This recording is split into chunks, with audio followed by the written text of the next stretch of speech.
নমস্কার। আরও একটি নতুন ভিডিও আপনাদের স্বাগত জানাই। আমি শ্রী বিশ্বজিৎ। আলোচনার বিষয় রেবতী নক্ষত্র, মীন রাশি। এই নক্ষত্রের মানুষের স্বভাব, চরিত্র, শক্তি এবং দুর্বলতা, এই বিষয়টি সংক্ষেপে আলোচনা করব।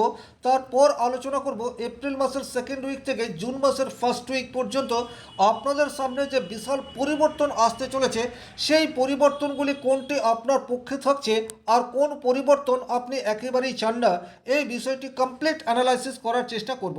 ভিডিওটি যারা দেখতে শুরু করেছেন কমপ্লিটলি দেখবেন এবং ভালো লাগলে অবশ্যই লাইক করার সাথে সাথে চ্যানেলটি সাবস্ক্রাইব করে পাশে থাকা অল নোটিফিকেশন বেল আইকনটি প্রেস করে দেবেন। চলে আসছি মূল আলোচনায়। তবে আলোচনা করার পূর্বে একটা কথা বলে রাখি, এটা একটা স্থূল বিচার। সূক্ষ্ম বিচারের জন্য আপনার জন্মকুণ্ডলী প্রয়োজন। রেবতী নক্ষত্র সর্বশেষ নক্ষত্র, অর্থাৎ 27 নম্বর নক্ষত্র। এটি মীন রাশির 16°40' থেকে মীন রাশির 30° পর্যন্ত বিস্তৃত। এই নক্ষত্রের অধিপতি গ্রহ হচ্ছে বুধ। বুধের মধ্যে রয়েছে বিচক্ষণতা এবং দ্রুত সিদ্ধান্ত নেওয়ার ক্ষমতা। আর মীন রাশির অধিপতি গ্রহ হচ্ছে বৃহস্পতি। বৃহস্পতির মধ্যে রয়েছে ভাস্ট নলেজ। সুতরাং রেবতী নক্ষত্রের মানুষের মধ্যে যথেষ্ট বুদ্ধিমত্তা এবং নলেজ, এই দুয়ের সংমিশ্রণে একটা পরিণত মানুষ হিসেবে এই নক্ষত্রের মানুষকে আমরা বলতে পারি। রেবতী নক্ষত্রের মানুষের সবচেয়ে প্রধান যে বৈশিষ্ট্য হচ্ছে, এরা কিন্তু ভীষণ রকম দয়ালু প্রকৃতির হয়। এদের নিজের পরিস্থিতি যেই হোক না কেন, কোনো নিডি পিপুল যদি এদের সামনে চলে আসে, তখন কিন্তু নিজের পকেটের অবস্থা চিন্তা না করে নিডি পিপুলকে হেল্প করার মানসিকতা এবং অদম্য চেষ্টা, সেটি এই নক্ষত্রের মানুষের মধ্যে বিশেষভাবে দেখতে পাওয়া যায়। এদের কল্পনা শক্তি, এটা ভীষণ রকম প্রবল, এ বিষয়ে কোনোরূপ ডাউট নেই। এরা ভাবতে ভালোবাসে। তাই এদের সাহিত্যিক দিক দিয়ে বা সৃজনশীল কাজের সাথে যুক্ত হতে পারলে এরা নিজের চরিত্রকে ঠিকঠাকভাবে ফুটিয়ে তুলতে পারে। যোগাযোগের অসাধারণ ক্ষমতা, সেটি কিন্তু এই নক্ষত্রের মানুষের মধ্যে দেখতে পাওয়া যায়। খুব অল্প সময়ের মধ্যে কোনো অপরিচিত ব্যক্তিকে নিবিড় করে নেওয়ার অসাধারণ ক্ষমতা, সেটি শুধুমাত্র রেবতী নক্ষত্রের মানুষের মধ্যে দেখতে পাওয়া যায়। আধ্যাত্মিক কাজের সাথে যুক্ত হতে পারলে এরা কিন্তু পরিতৃপ্তি লাভ করে। এদের ভেতরে যতই কষ্ট দুঃখ থাক না কেন, যে কোনো ধরনের সমাজসেবামূলক কাজ করে এরা নিজের দুঃখ যন্ত্রণাকে ভুলতে চায়। এটা কিন্তু অন্যান্য নক্ষত্রের মানুষ খুব সহজেই করতে পারে না। অত্যন্ত ভ্রমণ পিপাসু এটা কিন্তু বলা যেতে পারে। সুযোগ পেলেই এরা কিন্তু ভ্রমণে বেরিয়ে পড়ে। পরিস্থিতি যেই হোক না কেন, নিজের কাজ যতই ক্ষতি হোক না কেন, এরা যদি সুযোগ পায় তাহলে কিন্তু এদেরকে ভ্রমণ করা থেকে কিছুতেই বিরত করা যাবে না। মানুষকে পথ দেখানোর একটা অসাধারণ ক্ষমতা, সেটি এই নক্ষত্রের মানুষের মধ্যে রয়েছে। এরা সব সময় মানুষকে সৎ পরামর্শ বা উপদেশ দিয়ে থাকে। এরা নিজে হয়তো ততটা সাকসেস পায় না, কিন্তু অপর মানুষের সাকসেসের রাস্তা, সেটা কিন্তু এই নক্ষত্রের মানুষরা তৈরি করে দিতে পারে। ভীষণ রকম সামাজিক এবং সম্পর্কের ক্ষেত্রে এরা লয়াল, এটা কিন্তু বলা যেতে পারে। তবে এইখানে নক্ষত্রের মানুষের বেশ কিছু দুর্বলতাও রয়েছে। নাম্বার ওয়ান যে দুর্বলতা, সেটা হচ্ছে অতিরিক্ত ভাবুক প্রকৃতির বা কল্পনা প্রকৃতি হওয়ার জন্য এরা সবসময় সময়ে কাজ কমপ্লিট করতে পারে না। অনেক সময় এরা প্রচুর পরিকল্পনা গ্রহণ করে, কিন্তু সেই পরিকল্পনার বাস্তবায়ন সেটা যথাযথভাবে করতে পারে না। বলা যেতে পারে এই নক্ষত্রের মানুষরা কিন্তু শারীরিক দিক দিয়ে কিছুটা দুর্বল প্রকৃতির হয়। এর মানে এটা নয় যে এরা জন্মগতভাবে অসুস্থ, কিন্তু এরা কিছুটা অলস, এটা বলা যেতে পারে। তার ফলে কিন্তু এদের সম্মুখে যে সুযোগ আসে, সেই সুযোগের সদ্ব্যবহার সেটি কিন্তু যথাসময়ে এরা করতে পারে না। 3 নম্বর যে দুর্বল দিক হচ্ছে, এরা কিন্তু চোখ বন্ধ করে মানুষকে বিশ্বাস করে। আর আজকের এই স্বার্থান্বেষী দুনিয়ায় মানুষ কিন্তু এদেরকে ব্যবহার করে এবং অনেক সময় এরা প্রতারিত হয়ে যায়। ভুল থেকে শিক্ষা, সেটা কিন্তু এরা খুব সহজেই নিতে পারে না। সিদ্ধান্ত নিতে এরা অনেক বেশি দেরি করে ফেলে। অতিরিক্ত দয়া বা সহানুভূতিশীল মানসিকতার জন্য এরা কিন্তু প্রয়োজনের সময়ে কঠোর সিদ্ধান্ত সেটা গ্রহণ করতে পারে না। তার ফলে ফ্যামিলি লাইফে ডিস্টারবেন্স ক্রিয়েট হয় এবং ফ্যামিলি লাইফে ডিস্টারবেন্সের কারণ হিসেবে নিজেকেই মনে করে, অর্থাৎ আত্মসমালোচনা, সেটি কিন্তু এই নক্ষত্রের মানুষের মধ্যে বিশেষভাবে দেখতে পাওয়া যায়। সেলফ কনফিডেন্সের কিছুটা অভাব এই নক্ষত্রের মানুষের মধ্যে রয়েছে। এরা যথেষ্ট সৃজনশীল, এরা খুব ভালো লয়ালিটির সাথে নিজের দায়িত্ব কর্তব্য পালন করতে পারে, কিন্তু তারপরেও এরা নিজেরা মনে করে যে এরা সেই কাজের উপযুক্ত নয়, অর্থাৎ নিজের সমালোচনা এবং কনফিডেন্স লেভেলকে ধরে রাখতে না পারার মতো দুর্বলতা এই নক্ষত্রের মানুষের মধ্যে দেখতে পাওয়া যায়। বাস্তব জীবনে এরা যদি চরম অসঙ্গতি বা অস্বস্তিকর পরিস্থিতির মধ্যে থাকে, সেক্ষেত্রে এরা কিন্তু কল্পনার জগৎকে বেছে নেয়। তার ফলে কিন্তু এদের মনের মধ্যে দুঃখ, যন্ত্রণা, কষ্ট সেটা তো দূর হয় না, বরং সমস্যা সেটা আরও অনেক ঘনীভূত হয়ে যায়। এইখানে নক্ষত্রের মানুষের জীবনে এপ্রিল মাসের সেকেন্ড উইক থেকে বেশ কিছু পরিবর্তন সেটি আসতে চলেছে। নাম্বার ওয়ান যে পরিবর্তন আসবে সেটি হচ্ছে কর্মক্ষেত্রে একটা স্থায়ী সুযোগ, সেটা কিন্তু আপনারা পেতে যাচ্ছেন। যাদের কর্মজীবনে ভীষণ রকম অস্বস্তিকর পরিস্থিতি রয়েছে বা কর্মজীবন ভীষণ রকম আনস্টেবল, 4 মাস 6 মাস 10 মাস কাজ করেন কিন্তু বছরের বেশ কিছু সময় যারা বেকার হয়ে থাকেন, সেই সমস্ত ছেলে মেয়েদের একটা স্থায়ী কর্মসংস্থানের সুযোগ সেটা কিন্তু এপ্রিল মাসের সেকেন্ড উইক থেকে আসতে চলেছে। বসের সাথে সুসম্পর্ক ধরে রাখা সেটি কিন্তু আপনাদের জন্য বর্তমান সময়ে যথেষ্ট তাৎপর্যপূর্ণ হবে। সুতরাং এই ভিডিও আমি মার্চ মাসের শেষে শ্যুট করছি, হয়তো এপ্রিল মাসের শুরুতে এই ভিডিও আপনাদের কাছে চলে আসবে। এপ্রিল মাসে আপনাদের কাছে যে সুযোগ আসছে সেই সুযোগকে যথাযথভাবে পালন করুন এবং কোনোভাবেই বসের সাথে আর্গুমেন্টে জড়াবেন না, তাতে করে কিন্তু আপনাদের কর্মজীবনে পজিটিভ রেজাল্ট আসার জায়গা এবং একই রকমভাবে আপনার কাজ আপনার কোম্পানির দ্বারা প্রশংসিত হওয়ার সম্ভাবনা সেটি কিন্তু গভীরভাবে দেখতে পাওয়া যায়। যে সমস্ত রেবতী নক্ষত্রের মানুষজন কোনো সৃজনশীল কাজের সাথে যুক্ত হয়ে রয়েছেন, তাদের রোজগার কিন্তু বৃদ্ধি পেতে যাচ্ছে, অর্থাৎ আপনাদের শিল্প সত্তার সঠিক মূল্যায়ন সেটি কিন্তু বর্তমান সময়ে আপনারা আশা করতে পারেন। নতুন কোনো বন্ধুর সান্নিধ্যে আপনার পুরনো কোনো সমস্যার স্থায়ী সমাধান সেটি কিন্তু এই সময় হতে পারে।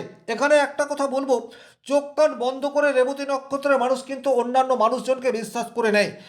অনেক সময় আপনারা বিশ্বাস করে ঠকে যান, কিন্তু এপ্রিল মাসের মাঝামাঝি সময়ের পর যে গ্রহ যোগ তৈরি হয়ে রয়েছে, তাতে করে কিন্তু আপনারা যদি কোনো মানুষকে মন প্রাণ দিয়ে বিশ্বাস করেন, সেক্ষেত্রে সেই মানুষের কাছ থেকে আপনি যে পরিণাম চাইছেন সেই পরিণামই পাবেন। সুতরাং এই জায়গাতে অবিশ্বাস করবেন না। এপ্রিল মাসের শেষ দিকে আপনাদের সামনে এমন কোনো একটা পরিস্থিতি আসবে যে পরিস্থিতিতে আপনারা আপনাদের জ্ঞান ভাণ্ডার এবং বাস্তব বোধ এই দুটিকে কাজে লাগানোর সুযোগ পাবেন। সেটা আপনার কর্মক্ষেত্রে আসতে পারে, সেটা আপনার ফ্যামিলি লাইফে আসতে পারে। এর বাইরে যে ক্ষেত্রে আপনারা সুযোগ পেতে পারেন বা পজিটিভ রেজাল্ট আসতে চলেছে, সেটা হচ্ছে বাড়িতে কোনো ধরনের আধ্যাত্মিক কাজ অনুষ্ঠিত হওয়ার যোগ সেটি প্রবলভাবে দেখতে পাওয়া যায়। মাঙ্গলিক কোনো অনুষ্ঠান আপনার বাড়িতে হতে পারে। আরও একটা কথা এখানে বলবো, যারা বাড়ি তৈরি করতে চাইছেন অথবা বাড়িতে কোনো ডেকোরেশনের কাজ করাতে চাইছেন, তাদের জন্য কিন্তু এপ্রিল মাসের শেষ দিকটি একেবারে উপযুক্ত। এপ্রিল মাসের শেষ থেকে জুনের প্রথম অংশ পর্যন্ত আপনারা বাড়িতে যে কোনো ধরনের কাজ করালে সেটি শুভভাবে সম্পন্ন হতে পারে। যারা রিয়েল এস্টেট বিজনেসের সাথে যুক্ত, তারা কিন্তু বর্তমান সময়ে পজিটিভ রেজাল্ট আশা করতে পারেন। এমনিতেই আপনাদের কনফিডেন্স লেভেল কিছুটা কম মাত্রায় সব সময়ই থাকে, কিন্তু এপ্রিল মাসের সেকেন্ড উইকের পর থেকে আপনাদের কনফিডেন্স লেভেল সেটা কিন্তু একটা লেভেল পর্যন্ত পৌঁছাতে পারে। সুতরাং নিজের প্রতি বিশ্বাস এটা আপনাদেরকে ধরে রাখতে হবে। আবেগ দিয়ে নয়, আপনার বুদ্ধিমত্তা এবং বিচক্ষণতা প্রয়োগ করে সিদ্ধান্ত নিতে হবে। সেক্ষেত্রে কিন্তু এই 2 মাসের মধ্যে আপনার নিজের পার্সোনালিটি বা ভাবমূর্তিকে আপনি যথেষ্ট ইনক্রিজ করে নিতে পারবেন। মায়ের দিক থেকে বড় কোনো হেল্প পাওয়ার সম্ভাবনা সেটি কিন্তু রেবতী নক্ষত্রের জাতকের জীবনে এপ্রিল মাসের শুরুতেই আসতে চলেছে। সেটা কোনো ল্যান্ড হতে পারে, কোনো জুয়েলারি হতে পারে, অথবা গচ্ছিত কোনো লিকুইড মানি সেটা আপনারা মায়ের কাছ থেকে পেতে পারেন, অথবা এই সময়সীমার মধ্যে মায়ের কাছ থেকে অমূল্য কোনো শিক্ষা সেটিও আপনি পেতে পারেন, যে শিক্ষাকে পাথেয় করে আগামী দিনে আপনি আপনার যে কোনো সমস্যাকে দূরে সরিয়ে দিতে পারেন। সুতরাং একটা কথাই বলবো, বর্তমান সময়ে মায়ের সাথে সুসম্পর্ক ধরে রাখার চেষ্টা এটি ডেফিনেটলি আপনাদেরকে করতে হবে এবং মায়ের প্রকৃত আশীর্বাদ সেটা আপনাদেরকে গ্রহণ করতে হবে। সেক্ষেত্রে যতই সমস্যা আসুক না কেন, সেই সমস্যার একটা স্থায়ী সমাধান সেটা কিন্তু আপনারা আশা করতে পারেন। বেশ কিছু ক্ষেত্রে আপনাদেরকে কিছুটা সতর্ক হয়ে পথ চলতে হবে, যেমন খরচের প্রতি নিয়ন্ত্রণ করার চেষ্টা সেটি ডেফিনেটলি আপনাদেরকে করতে হবে।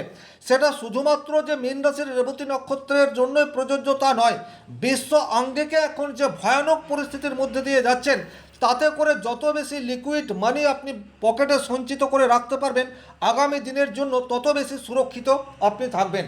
সুতরাং অপ্রয়োজনীয় গ্যাজেট কেনা থেকে যতটা সম্ভব দূরত্ব মেনটেন করে চলতে হবে। 2 নম্বর যে জায়গায় আপনাদের সাবধানতা অবলম্বন করে চলতে হবে সেটা হচ্ছে শিক্ষাক্ষেত্রে অপ্রয়োজনীয় খরচ, সেটা কিন্তু আপনাদের এপ্রিল মাসের শুরুতেই চলে আসতে পারে। সুতরাং আপনি আপনার ছেলেমেয়ের শিক্ষার জন্য অর্থ খরচ করবেন, এটা স্বাভাবিক, কিন্তু উপযুক্ত জায়গায় যেন সেই অর্থ ব্যয় হয় এটা আপনাদেরকে দেখতে হবে। 3 নম্বর যে জায়গায় আপনাদেরকে কিছুটা হলেও সাবধানতা অবলম্বন করে চলতে হবে সেটা হচ্ছে আপনার কোনো ভ্রমণে কোনো একটি ব্যক্তির সাথে সম্পর্ক তৈরি হতে পারে যে আক্ষরিক অর্থে সুবিধাবাদী, এটা কিন্তু আপনাদেরকে বুঝতে হবে। অর্থাৎ ভ্রমণে গিয়ে কোনো অপরিচিত ব্যক্তির সান্নিধ্য এবং তাকে মন খুলে সব কিছু শেয়ার করা আপনাদের ফ্যামিলি লাইফের জন্য ডিস্টারবেন্স ক্রিয়েট করে দিতে পারে, এটা আপনাদেরকে খেয়াল রাখতে হবে। 4 নম্বর যে জায়গায় আপনাদেরকে কিছুটা হলেও সতর্ক থাকতে হবে সেটা হচ্ছে বাবার দিক থেকে কোনো হেলথ ইস্যু সেটা তৈরি হতে পারে, এবং বর্তমান সময়ে আপনার ক্ষেত্রেও কিন্তু ভুল মেডিসিনের প্রয়োগ সেটা হতে পারে। সুতরাং যে কোনো ধরনের স্বাস্থ্য হানি হয়ে থাকলে উপযুক্ত ডাক্তারের সাথে কনসালটেশন নেওয়ার চেষ্টা সেটি আপনাদেরকে করতে হবে। যারা ব্যবসা করছেন, ব্যবসা ক্ষেত্রে ছোটোখাটো ভুল বোঝাবুঝি ক্রিয়েট হওয়ার জায়গা সেটি কিন্তু বর্তমান সময়ে বিশেষ করে এপ্রিল মাসের 3rd উইকে তৈরি হতে পারে। সুতরাং 3rd উইকে কোনো ব্যবসা ক্ষেত্রে বড় ডিল করার আগে একটু চিন্তা ভাবনা করে দেখে নিন। অপ্রত্যাশিত কোনো সুযোগ বা লোভের কবলে আপনি পড়তে পারেন, এই জায়গা থেকে যতটা সম্ভব নিজের বুদ্ধিমত্তা এবং পরিস্থিতি বিবেচনা করার পর সিদ্ধান্ত নেবেন, নচেত কিন্তু ঠকে যাওয়ার প্রবণতা সেটি তৈরি হয়ে রয়েছে। এর বাইরে যে জায়গায় আপনাকে কিছুটা হলেও সতর্ক হয়ে থাকতে হবে সেটা হচ্ছে অতিরিক্ত কাজের চাপে আপনার শারীরিক অসুস্থতা বা মেন্টাল চাপ আপনি অনুভব করতে পারেন এবং কিছুটা অনিদ্রাজনিত সমস্যা সেটাও আপনার জীবনে চলে আসতে পারে। সুতরাং কাজের ফাঁকে একটু বিশ্রাম নেওয়ার সুযোগ সেটা আপনাকেই বের করে আনতে হবে। অতিরিক্ত ভ্রমণ করা থেকে নিজেকে বিরত রাখার চেষ্টা সেটি ডেফিনেটলি আপনাদের জন্য ভীষণ রকমভাবে প্রয়োজন। আরও একটা কথা বলবো, বিশেষ করে মে মাসের 1st উইক এবং 2nd উইক, এই 2 মাসে বাইক চালানোর ক্ষেত্রে কিছুটা সাবধানতা অবলম্বন করে চলবেন, কারণ ছোটোখাটো চোট আঘাতের প্রবণতা সেটি কিন্তু ডেফিনেটলি তৈরি হয়ে রয়েছে। ওভারঅল এই ছিল রেবতী নক্ষত্রের আগামী দিনে কী কী পরিবর্তন আসতে পারে তার একটি সার্বিক আলোচনা। ভিডিওটি ভালো লাগলে লাইক করবেন, কোথাও কোনো প্রশ্ন বা সংশয় থাকলে কমেন্ট বক্সে লিখে জানাবেন, আর ব্যক্তিগতভাবে নিজের জন্মকুণ্ডলী বিচার করতে চাইলে স্ক্রিনে দেওয়া নাম্বারটি সংগ্রহ করে যোগাযোগ করতে পারেন। শনি মহারাজের কৃপায় আপনাদের প্রত্যেকের মনস্কামনা পূর্ণ এই আশা রেখে আজকের ভিডিও এখানেই শেষ করছি। ভালো থাকুন, সুস্থ থাকুন, ধন্যবাদ।